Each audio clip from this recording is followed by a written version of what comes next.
नमस्कार साथियों, हमारे YouTube चैनल डिवोशनल ज्ञान में आप सभी का बहुत बहुत स्वागत है। दोस्तों, दीपावली स्पेशल माँ लक्ष्मी की पावन कहानी, पौराणिक कथा, दीपावली की कथा। तो आपको इस वीडियो में बहुत ही जानकारी प्राप्त होने वाली है, तो आप इस वीडियो में लास्ट तक बने रहिए। और दोस्तों, अगर आपने हमारे चैनल को अभी तक सब्सक्राइब नहीं किया है तो सब्सक्राइब करके बेल आइकन को प्रेस कर लीजिए, जिससे आपको ऐसी ही कथा और जानकारी आपको प्राप्त हो सकें। तो चलिए शुरू करते हैं। भारतीय त्योहारों में दीपावली सबसे प्रमुख त्यौहार माना जाता है। यह पर्व युग युगों से मनाया जा रहा है। दीपावली पर्व को लेकर इसका पौराणिक महत्व हमें दिवाली की कथाओं में मिलता है, तो आपको इस कथा में मिलने वाला है। दीपावली की कथाएं। सतयुग की कथा। सर्वप्रथम तो यह दीपावली सतयुग में ही मनाई गई, जब देवता और दानवों ने मिलकर समुद्र मंथन किया। तो इस महाअभियान से ही ऐरावत, चंद्रमा, उच्चैश्रवा और परिजात, भानु, रंभा आदि 14 रत्नों के साथ हलाहल विष भी निकला और अमृत घट के लिए धन्वंतरी भी प्रगटे।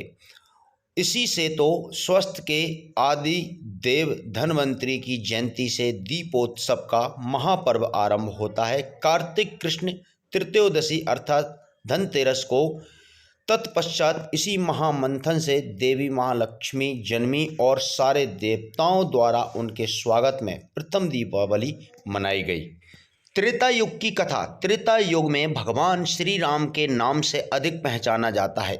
महाबलशाली राक्षसेंद्र रावण को पराजित कर 14 वर्ष वनवास में बिताकर राम के अयोध्या आगमन पर सारी नगरी दीपमालाओं से सजाई गई और यह पर्व अंधकार पर प्रकाश की विजय का प्रतीक दीप पर्व बन गया।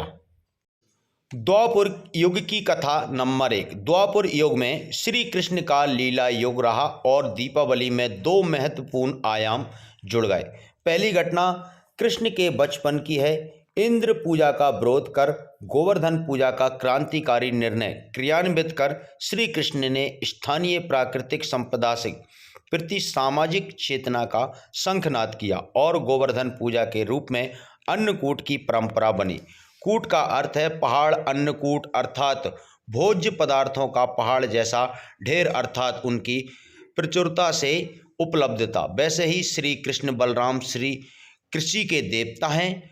उनकी चलाई गई अन्नकूट परंपरा आज भी दीपावली उत्सव का अंग है। यह पर्व प्रायः दीपावली के दूसरे दिन प्रतिपदा को मनाया जाता है। द्वापर युग की कथा नंबर 2। दूसरी घटना कृष्ण के विवाह उपरांत नरकासुर नामक राक्षस का वध एवं अपनी प्रिय सत्यभामा के लिए परिजात वृक्ष लाने की घटना। दीपोत्सव के एक दिन पूर्व अर्थात रूप चतुर्दशी से जुड़ी है। इसी से इसे नरक चतुर्दशी भी कहा जाता है। अमावस्या के तीसरे दिन भाई दूज को भी इन्हीं भगवान श्री कृष्ण ने अपनी बहन द्रौपदी के आमंत्रण पर भोजन करना स्वीकार किया और बहन ने भाई से पूछा, क्या बनाऊं, क्या जियोगे? तो जानते हैं कृष्ण ने मुस्कुराकर कहा, बहन कल ही अन्नकूट में ढेरों पकवान खाकर पेट भारी हो रहा है, इसलिए आज तो मैं खाऊंगा केवल खिचड़ी। हाँ, क्यों ना, सारे संसार के स्वामी यही तो संदेश दिया था कि तृप्ति भोजन से नहीं भावों से होती है और प्रेम पकवान से कहीं अधिक महत्वपूर्ण है। कलयुग की कथा। वर्तमान कलयुग दीपावली को स्वामी रामतीर्थ और स्वामी दयानंद के निर्वाण के साथ भी जोड़ता है। भारतीय ज्ञान और मनीषा के दैदीप्यमान अमर दीपों के रूप में स्मरण कर इनके पूर्व त्रिशलानंदन महावीर ने भी तो इसी पर्व को चुना था। अपनी आत्म ज्योति के परम ज्योति से महामिलन के लिए जिनकी दिव्य आभा आज भी संसार को आलोकित किए है, प्रेम, अहिंसा और संयम के अद्भुत प्रतिमान के रूप में। दीपावली का पौराणिक महत्व। दीपोत्सव का वर्णन प्राचीन ग्रंथों में मिलता है। दीपावली से जुड़े कई ऐसे तथ्य हैं जो इतिहास के पन्नों में अपना विशेष स्थान बना चुके हैं। अतः इस पर्व का अपना ऐतिहासिक महत्व भी है। धर्म के दृष्टि से दीपावली के त्योहार का ऐतिहासिक महत्व है।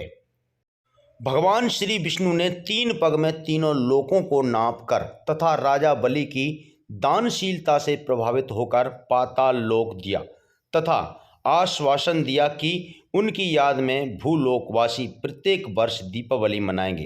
त्रेता युग में भगवान राम जब रावण को हराकर अयोध्या लौट रहे थे, तब उनके आगमन पर दीप जलाकर उनके स्वागत में खुशियां मनाई गई थी। भगवान श्री कृष्ण ने नरकासुर का वध करके कार्तिक चतुर्दशी को किया था, जो कि दीपावली के दिन पहले की तिथि भी। इसी खुशी में अगले दिन अमावस्या को गोकुलवासियों ने दीप जलाकर खुशियां मनाई थी। जैन धर्म के 24वें तीर्थकर महावीर स्वामी ने भी दीपावली के दिन ही बिहार के पावापुरी में अपना शरीर त्याग दिया।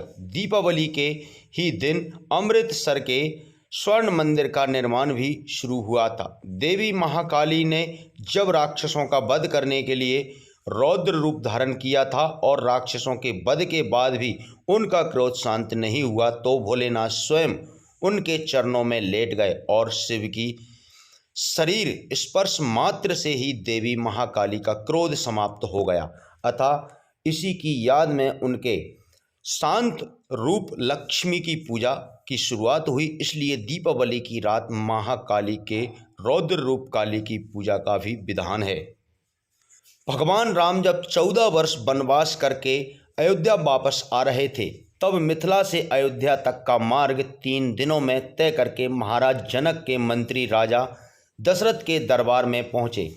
रत्न जटित सिंहासन पर विराजमान महाराज दशरथ का सादर अभिवादन करने के पश्चात मिथिला के मंत्री ने कहा, हे राजन, मिथिला नरेश ने आपका कुशल समाचार पूछा है और महर्षि विश्वामित्र की आज्ञा से उन्होंने आपके पास यह संदेश भेजा है कि समस्त संसार को ज्ञात है कि मिथिला के राजा जनक की पुत्री सीता अत्यंत रूपवती, लावण्यमय एवं समस्त सद्गुणों से संपन्न है।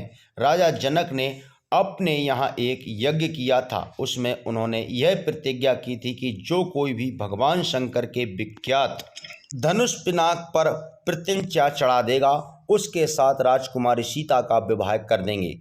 उस यज्ञ में महामुनि विश्वामित्र राम और लक्ष्मण दोनों राजकुमारों के साथ जनकपुरी पधारे। राम ने धनुष पर प्रत्यंचा ही नहीं चढ़ाई दी, बल्कि उस धनुष के 2 टुकड़े भी कर दिए।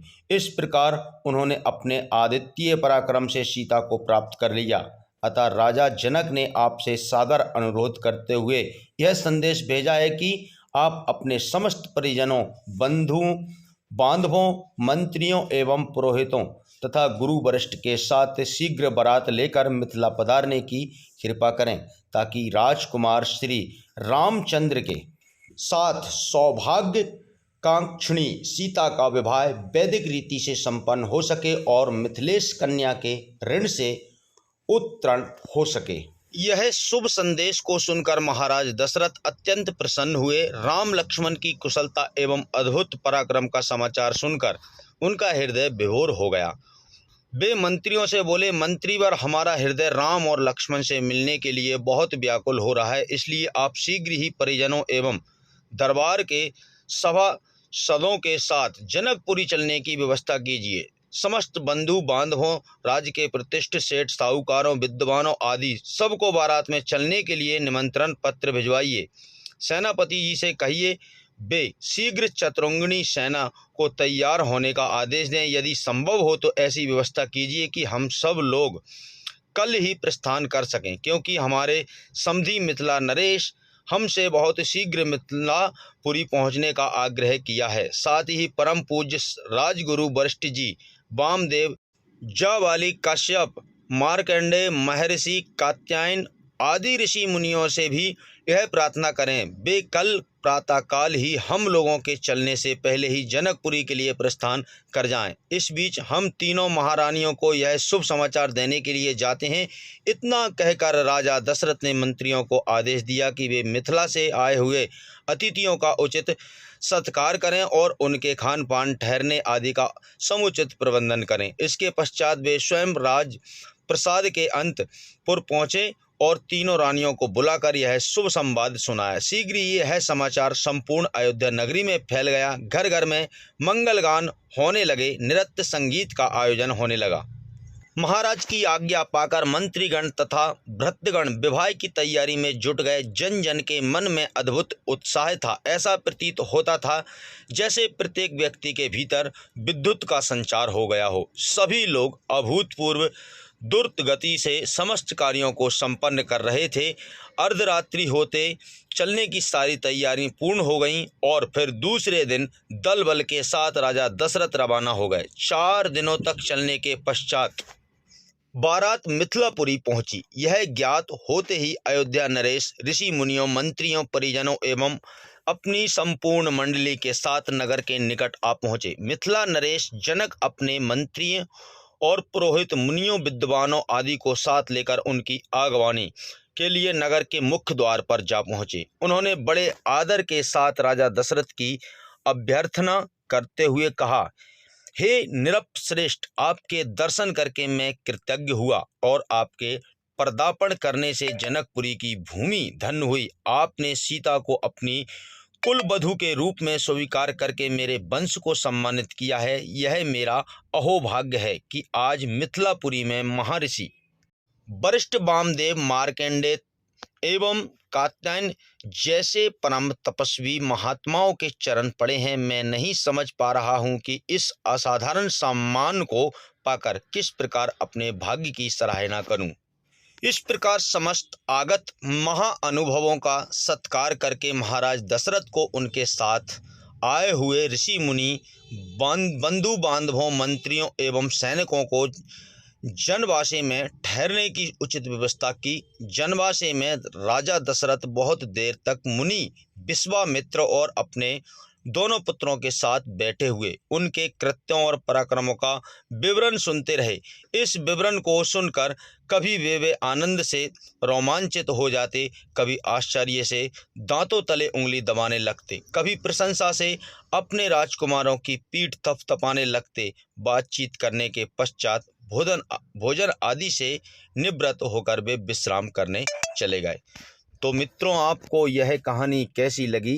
अगर ऐसी ही कहानी आपको देखना है तो आप हमारे चैनल से जुड़ जाइए, सब्सक्राइब और बेल के आइकन पर क्लिक करके, और नीचे कमेंट सेक्शन में जय श्री राम अवश्य लिखिए, जिससे आपका भाग्य उदय हो। वीडियो देखने के लिए आपका बहुत बहुत धन्यवाद।